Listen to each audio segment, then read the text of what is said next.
இதை பார்க்காதீங்க, ஜஸ்ட் கேளுங்க. Because the real horror lives in your imagination. Hello guys, this is Neela. ஒரு நகரத்தில் பல வருடங்களுக்கு முன் தீ விபத்தில் எரிந்த பழைய மருத்துவமனை இருந்தது. அந்த இடத்தில் நூற்றுக்கணக்கான நோயாளிகள் சிக்கி இறந்ததாக கூறினார்கள். அங்கு யாராவது சென்றால் அவர்கள் பின் திரும்பியதே இல்லை. ஆனால் அந்த கதையை சோதிக்க சுரேஷ் சென்றான். சுரேஷ் மருத்துவமனையின் வாசலை தள்ளி உள்ளே சென்றான். சுவர்களில் கருகிய சுவடுகள், தரையில் சிதைந்த சக்கர நாற்காலிகள், உடைந்த ஸ்ட்ரக்சர்கள்.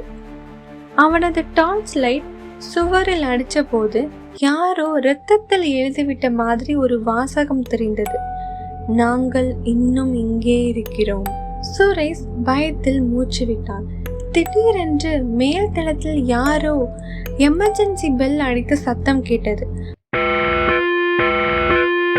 அவன் மேலே போனான். ஒரு அறைக்குள் பார்த்தான். உடைந்த பெட்ல யாரோ படுத்திருந்தார் போல் தோன்றியது. டார்ச் லைட்டை திருப்பியவுடன் அந்த பெட் ஃப்ரீயா தான் இருந்துச்சு. ஆனால் பின்னால் யாரோ மூச்சு விடும் சத்தம் கேட்டது.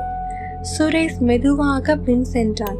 அந்த நேரத்தில் எல்லா அறைகளின் கதவுகளும் ஒரே நேரத்தில் அடைந்தது. சுவரில் தொங்கியிருந்த மெடிக்கல் மாஸ்க் தானாக விழுந்தன. அவற்றின் இடையே கருப்பு நிழல்கள் நகர்ந்தன. சுரேஷ் ஓட முயன்றான்.